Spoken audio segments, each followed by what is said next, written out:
আমার মতো তুমিও কি পমফ্রেট মাছ খেতে ভালোবাসো? তাহলে আজকের রেসিপিটা তোমার জন্যই। প্রথমেই পমফ্রেট মাছটা ভালো করে ধুয়ে তাতে মশলা দিয়ে ম্যারিনেট করেছি, যেমন নুন, হলুদ গুঁড়ো, লঙ্কা গুঁড়ো আর সামান্য লেবুর রস।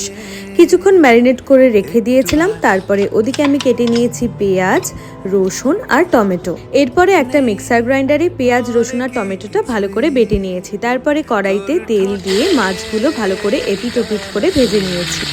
মাছগুলো ভালো করে ভাজা হয়ে গেলে আলাদা একটা জায়গায় তুলে রেখে দিয়েছিলাম, আর সেই তেলটাতেই আমি ফোড়ন দিয়েছি কালো জিরে আর কাঁচা লঙ্কা।